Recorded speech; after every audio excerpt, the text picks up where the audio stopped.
is to listen to the proverb and put an interpretation of it. Proverbs for those of this weekend from the Republic of Zimbabwe. Okay. This proverb, the one I'm about to read, puzzles me. I don't say that I've actually quite figured it out, but I found it interesting. Our grandmothers of Chivi cooked food.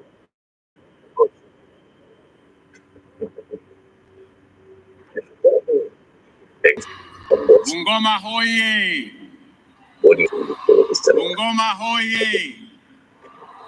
Madaraka hoye! Asanteni sana.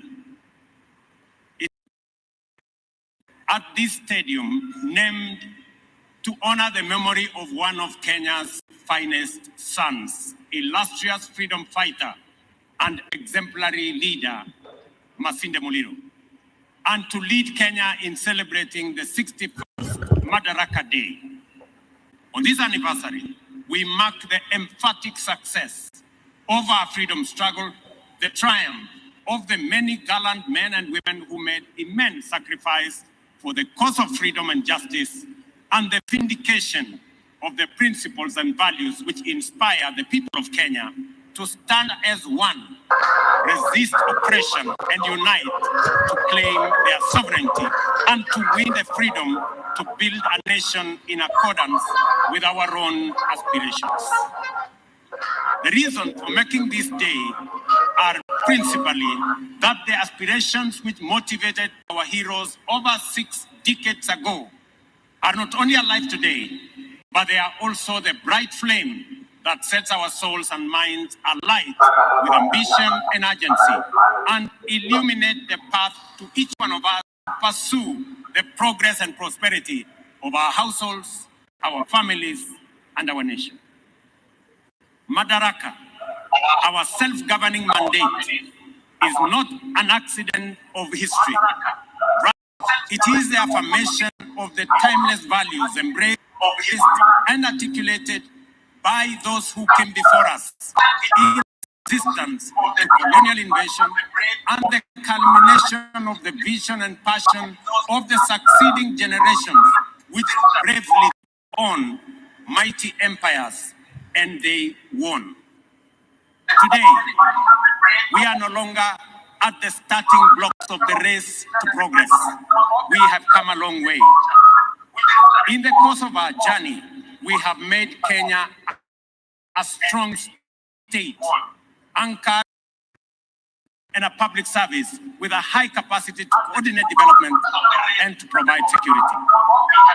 Additionally, our country is a thriving, competitive, and diversified economy, well into its transformational takeoff, and a democracy which protects freedom, drives democracy, and places the people of Kenya at the front and center, the authors and beneficiaries of this great nation's affairs. Therefore, every person in this country has the freedom and opportunity to make their contribution by giving their best in what they do. This is the source of our glory.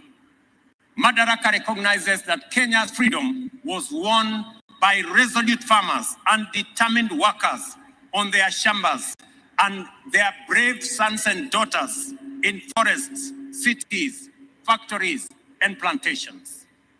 Madaraka reminds us not to look down upon the labors of others, regardless of their occupation, because work makes a great people and a strong nation.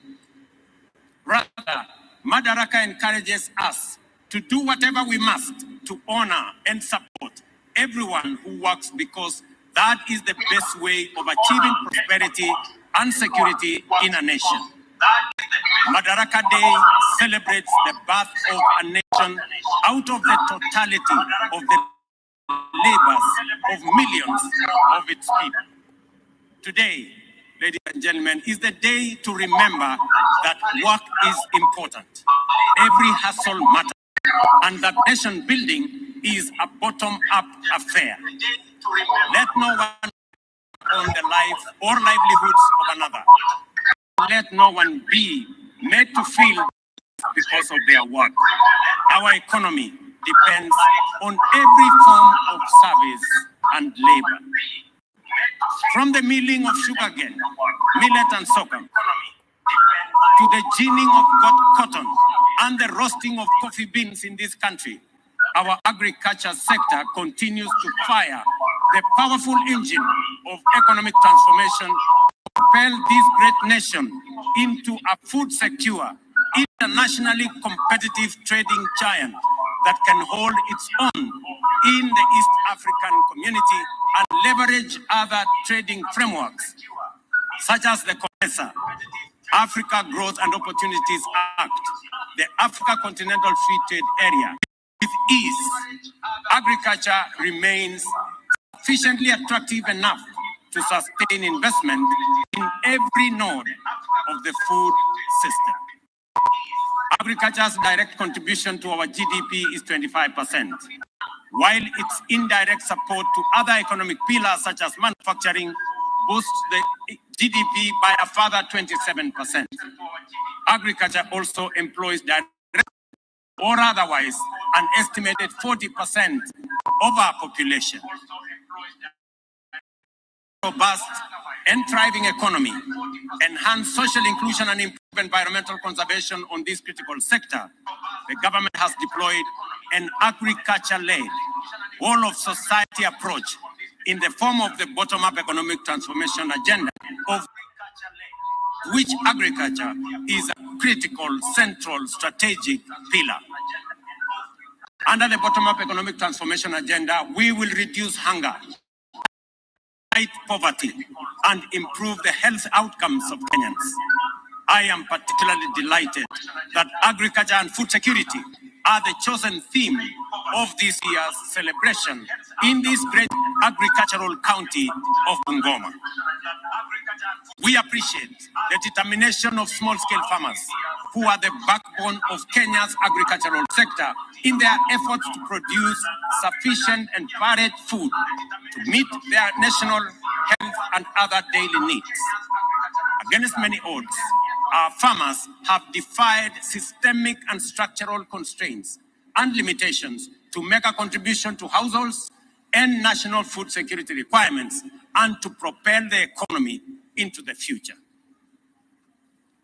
We understand we have partnered effectively with farmers and other food system value chain actors, such as input suppliers, producers, processors, and support service providers to transform their productivity beyond subsistence and enhance the country's food security. This has been made possible through interventions in key value chains like maize, livestock, tea, coffee, edible oils, cashew nuts, pyrethrum, flowers, avocado, and macadamia nuts.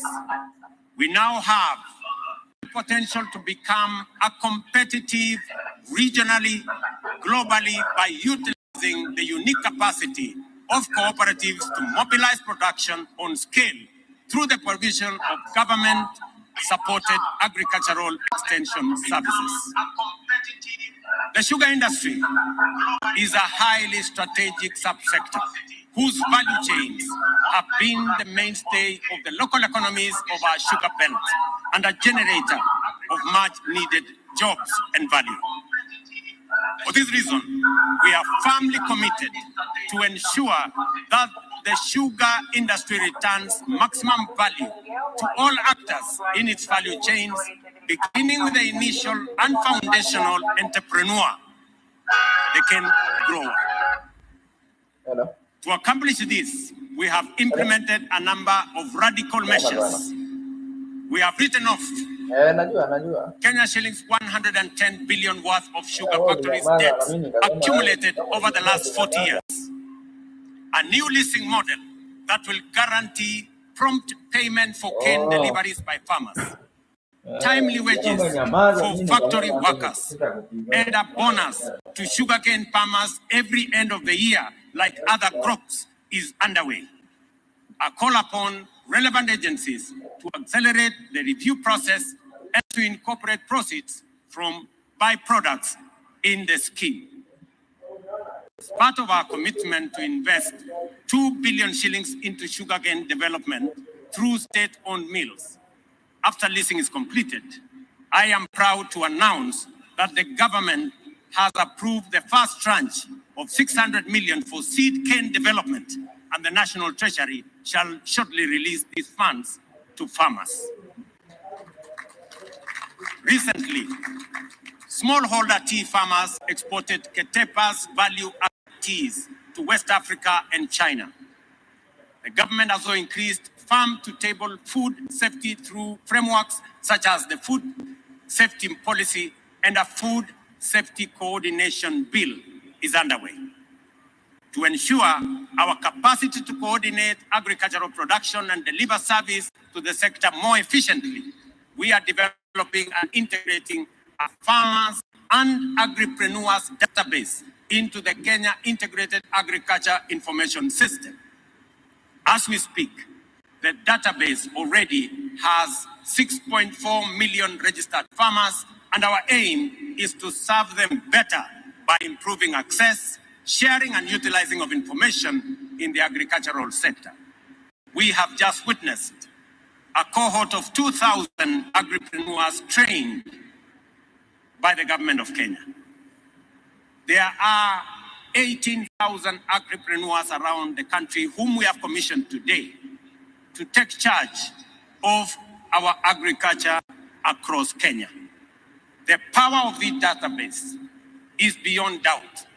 In recent months, farmers have been able to access subsidized fertilizer from the Fertilizer Subsidy Program, as well as animal feed and certified seed, more efficiently, more affordably, and more transparently. Since we began to distribute subsidized fertilizer last year, 15 million bags of 50 kilograms of crop and soil-specific fertilizers have been distributed. Our strategic intervention have led to a marked increase of value addition initiative. Measures are underway to boost coffee productivity from 2 kilograms to 10 kilograms per tree, and from 50,000 metric tons to 102 metric tons a year by 2027. Under the coffee sector reform that we initiated, a 4 billion coffee jerry fund was established, 2 billion of which has been paid, with a balance allocated for payment in the 2024-2025 financial year. This will ensure farmers get good returns for their investments. We are also writing off Kenya shillings 6.7 billion debt owed by coffee cooperatives around Kenya. And specifically, in this write-off, Bungoma County, the cooperatives in Bungoma County, 300 million shillings will be written off for cooperatives in Bungoma County. In the edible oils value chain, the government's plan involves boosting the production of sunflower, palm oil, and canola by working with counties. In 2023, 70 tons of sunflower seeds were purchased, with 40 tons distributed to farmers. Another 40 tons of seed have been allocated to the Agricultural Development Corporation for seed multiplication. Additionally, the government, through the Agriculture and Food Authority, has produced and distributed 500 metric tons of seeds worth 241 million to farmers in 24 counties, including those in this region, as seed cotton production is underway. In the financial year 2024-2025, Kenya shillings 400 million has been budgeted for this program under the National Edible Oils Program project. We are on course with our plan to increase cotton production from 2,500 bales in 2022 to 107,000 bales by 2025 and modernize all ginaries around Kenya. The aim is to expand cotton farming from 9,300 acres in 2022 to 41,000 acres in 2023, distributing 15,700 kilos of seed to farmers in Busia and another 20,000 kilos to farmers in Meru, Makueni, Kitui, and Machakos among the 24 counties that are in our program. Subsidized fertilizer will be provided through the tried and tested e-voucher for both our sugarcane and cotton farmers as well. The government has also worked to negotiate a price increase for farmers from Kenya shillings 54 shillings a kilo to Kenya shillings 72 shillings a kilo. In the 2024-2025 financial year, 150 million has been allocated for the cotton industry revitalization program. We have also witnessed the negative effects of climate change, notably through extreme climatic phenomena. Last year, a long, bitter drought ended, giving way to a spell of vicious storms and devastating floods. It is now clear to us that climate change presents serious challenges to food security and economic recovery. The flooding, mudslides, and landslides that the country has experienced in the past 6 months may have slowed us a little. However, the effects of global warming have not killed our resolve to become food secure and grow economically. Instead, climate-related risks and hazards have threatened our determination to increase investment in climate action and to build resilience against disruptive forces of nature. The government will continue to champion afforestation and the restoration of degraded landscapes and mobilize Kenyans to plant trees throughout the Republic to restore the environment and our biodiversity.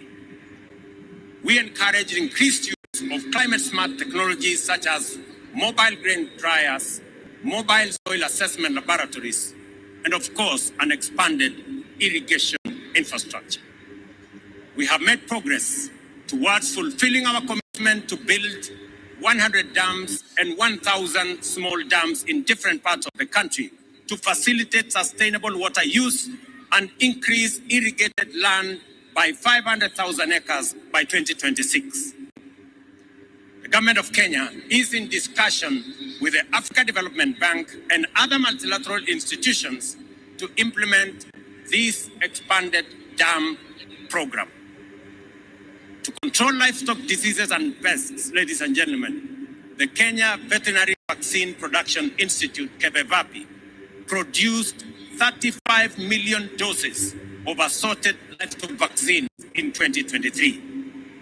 To bring young people into farming, we have revitalized the 4K and Young Farmers Clubs to interest and introduce our children to agriculture. This administration has also invested more than 2.2 billion in the promotion and financing of agribusiness entrepreneurs and supported initiatives such as incubation and project management that will be undertaken across Kenya, and farmers will be trained along the way. On this 61st Madaraka Day, ladies and gentlemen, we join the people of Bungoma and Kenyans of goodwill and friends of Kenya to acknowledge the contribution that food chain value actors have made towards the country's food, nutritional, and economic needs. The food value chain actors who exhibited their goods and services in the run-up to this celebration include outstanding individuals, input suppliers, and service providers, farmer producer organizations and civil societies, other service providers in digitally enabled agriculture, financial